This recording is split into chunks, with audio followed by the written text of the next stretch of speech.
Olá a todos, eu me chamo Alessandro Diogo Pereira Ramos, sou estudante do curso de Ciência da Computação da Universidade do Estado da Paraíba e inicio agora a apresentação do projeto de iniciação científica PIBIC, ao qual foi intitulado Geração de Modelos Inteligentes para a Classificação de Produtos Tributáveis, esse ao qual foi orientado pela professora Kézia de Vasconcelos Oliveira Dantas. A princípio, devemos ter noção das notas fiscais eletrônicas, as chamadas NFE, essas que vieram com o intuito de buscar contornar possíveis tentativas de fraudes fiscais em todo o Brasil.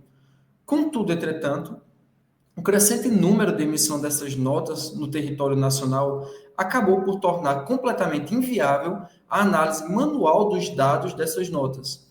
Daí, então, veio-se a parceria entre a Cefaz Paraíba, juntamente com o NUTS, o EPB, a fim de se criar de fazer uso da tecnologia para se realizar o processamento dos dados dessas NFEs, dessas notas fiscais eletrônicas. O projeto do classificador, ele já existe há alguns anos e ele já se encontra ligado ao ecossistema de faturamento automático da Cefaz Paraíba. Contudo, segue evoluindo.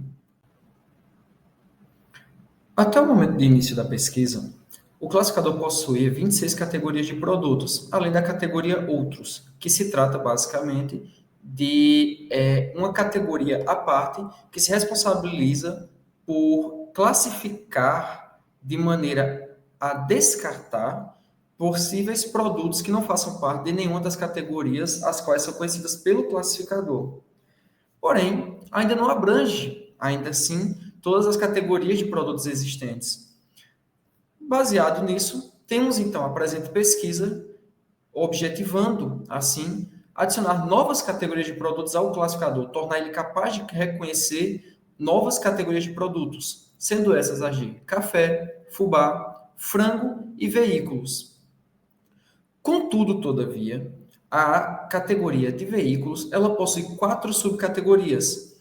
4 subcategorias essas que se baseiam em sua porcentagem de alíquota aplicada sobre elas, sendo essa a porcentagem de imposto cobrado sobre. Daí, então, vem-se a necessidade de se subdividir essa categoria. Essa voltará a ser trabalhada logo mais à frente. A metodologia, a princípio, nós temos que ela ocorre da seguinte maneira. A primeiro momento é feita a consulta na base de dados da Secretaria da Fazenda, onde são extraídos dados de diversas notas fiscais referentes a uma determinada categoria de produtos. Depois, esses dados são analisados e são criadas expressões regulares que irão, a partir delas, buscar separar os dados referentes à categoria desejada dos dados que não são daquela categoria em questão. Depois desse tratamento nos dados, eles são utilizados para se realizar o treinamento do modelo, né? E depois verifica-se a acurácia e o resultado desse modelo perante testes e, caso os resultados obtidos não forem satisfatórios, nós iremos reavaliar esses dados e possivelmente retratar eles ou então ajustar o modelo de maneira a que ele se adeque melhor àqueles dados daquela nova categoria. E esse processo se repete em ciclo até que os resultados sejam satisfatórios. Quando isso ocorre, ele é colocado em produção no ecossistema da Cefaz Paraíba.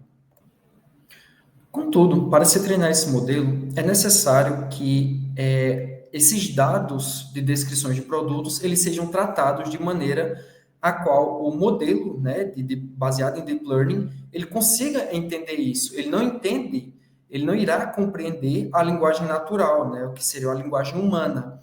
Então, há-se a necessidade de se passar esses dados por um processo de vetorização, que seria basicamente transformar esses dados em vetores numéricos, que serão compreensíveis ao modelo.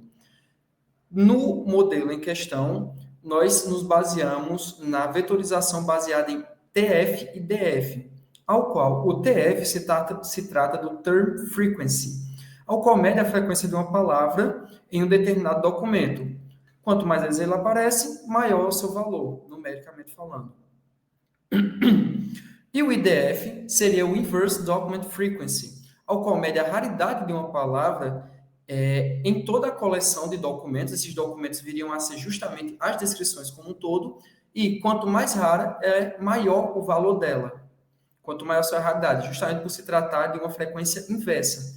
E, ao final, temos a multiplicação desses dois, do TF, multiplicado pelo IDF, temos o produto desses dois cálculos prévios, ao qual basicamente irá destacar as palavras mais frequentes em um documento, mas que não sejam comuns em todos os documentos, de modo, assim, a obtermos, como resultado final, um vetor numérico ao qual será compreensível para o modelo em questão.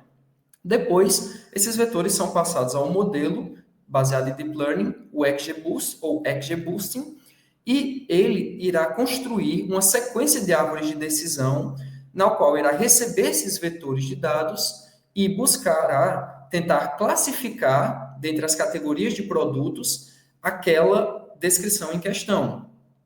Cada uma dessas árvores tomará uma decisão e as árvores subsequentes, elas buscarão corrigir possíveis erros que suas antecessoras cometeram, sendo essa a função do gradiente de função de perda.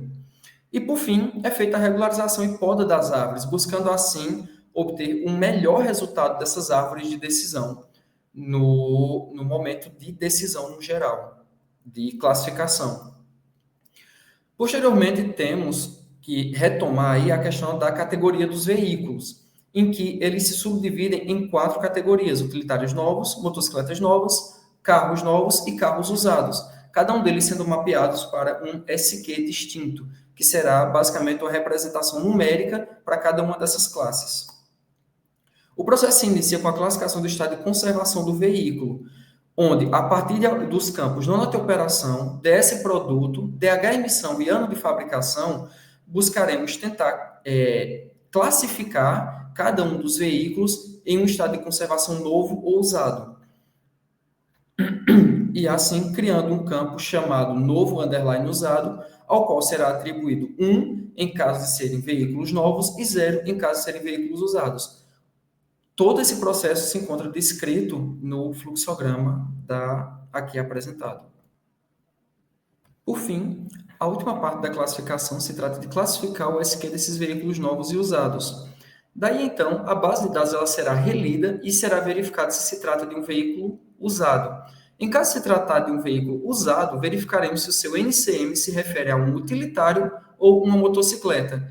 E caso não seja, iremos classificá-lo com o SQ384, sendo assim um veículo usado, um veículo de pequeno porte usado. Contudo, se não se tratar de um veículo usado, iremos verificar o campo de NCM mais uma vez, verificando se se trata de um carro, motocicleta ou utilitário, atribuindo assim o SQ referente a cada um deles, 117, 116 e 115.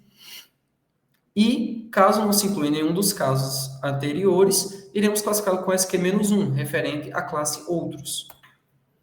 Por fim, temos aqui um total de mais de 2 milhões de dados extraídos do banco de dados da Cefaz, dos quais apenas 68.020 foram utilizados para o treinamento do modelo, distribuído entre as categorias listadas anteriormente. E uma acurácia total do modelo de 95%. Esses dados encontram-se apresentados no gráfico 1, abaixo, e no gráfico 2. Os resultados apresentados foram mais satisfatórios com esses 95% de acurácia, e para trabalhos futuros pretendemos adicionar novas categorias de produtos ao classificador e buscar novas tecnologias que auxiliem no melhoramento constante do modelo. O classificador já se encontra, nesse momento, com essas novas categorias e presente no ecossistema da Cefaz Paraíba. Apresento as referências bibliográficas. Agradeço a atenção de todos. Passar bem.